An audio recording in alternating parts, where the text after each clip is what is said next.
पाकिस्तान में आखिर क्यों टिक टॉकर्स की जिंदगी का चिराग मुसलसल बुझाया जा रहा है? क्यों हर चंद माह बाद किसी न किसी उभरती हुई टिक टॉक स्टार की नागहानी रुखसती की खबर सोशल मीडिया पर गर्दिश करती है? क्यों गैरत के नाम पर ये टिक टॉकर अपनी सांसें हार बैठती हैं तो किसी से जाती दुश्मनी या शोहरत का हसद जीने का हक छीन लेता है? पीर के दिन 17 साला मासूम बावकार और पुरकशिश टिक टॉकर सना यूसुफ भी उन्हें उनकी सालगिरह के दिन ही जिंदगी की शाहराह से उतार दिया गया। ये कोई पहला वाकया नहीं है। 2016 से 2025 के दौरान पाकिस्तान में कम से कम 10 से ज्यादा टिक टॉकर ऐसे पुरसरार और पुरतशद्दुद वाकयात का निशाना बन चुके हैं। कभी ऑनर किलिंग, कभी जाती दुश्मनी तो कभी महज मकबूलियत का जहर। ये वो साए हैं जो इन नौजवानों के ख्वाबों पर गालिब आ जाते हैं। कौन भूल सकता है कंदील बलोच को? जी हाँ, फौजिया अजीम, जिन्हें हम सब सोशल मीडिया पर कंदील के नाम से जानते थे। 2016 में अपनी ही शनाख्त के बोझ तले अपने ही भाई के हाथों जिंदगी से महरूम हो गए। इनकी अलमनाक रुखसती के बाद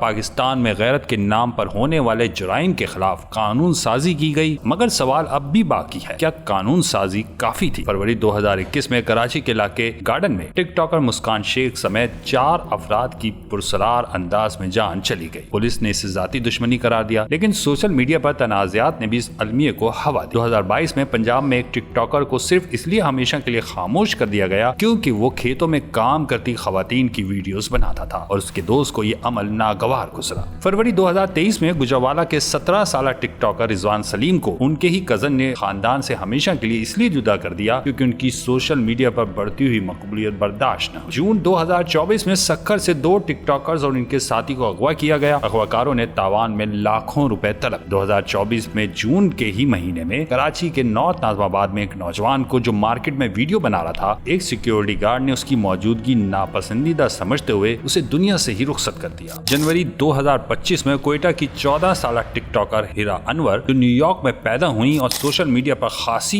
एक्टिव थी, उन्हीं के वालिद ने गैरत के नाम पर उनकी जिंदगी की डोर काट दी। इसी माह जिला खुशाब की तहसील नूरपुर थल में थल की शहजादी के नाम से मशहूर टिक टॉकर इकरा को उनके घर में हमेशा के लिए खामोश कर दिया गया। और अब सना यूसुफ का गम। अफसोस, वो दिन जो उनकी जिंदगी का जश्न मनाना चाहिए था, उनकी खामोशी का मातम बन गया। सालगिरह के केक की जगह आंसू बहे और खुशियों की जगह दिल गिरफ्तार खामोशी ने ले ली। सवाल ये है कि ऐसा कब तक होता रहेगा? आज ये लम्हा हमारी सोच में तब्दीली लाने का आगाज हो। आज हम सिर्फ खामोश तमाशाई न बने, बल्कि एक ऐसा माशरा बनाएं जहां नौजवान अपनी सलाहियतों के इजहार से खौफजदा न हो, जहां हर ख्वाब को जीने का मौका मिले और जहां जिंदगी को इज्जत दी जाए, ना कि खत्म किया जाए, क्योंकि हर रोशनी कीमती है और हर जवान जिंदगी एक तोहफा है। टिक टॉकर हो या आर्टिस्ट, ये सिर्फ वीडियोस नहीं बनाते, ये ख्वाब दिखाते हैं। इन्हें जीने दें, क्योंकि इनकी रोशनी हमारे माशरे की तारीकी दूर कर सकती है।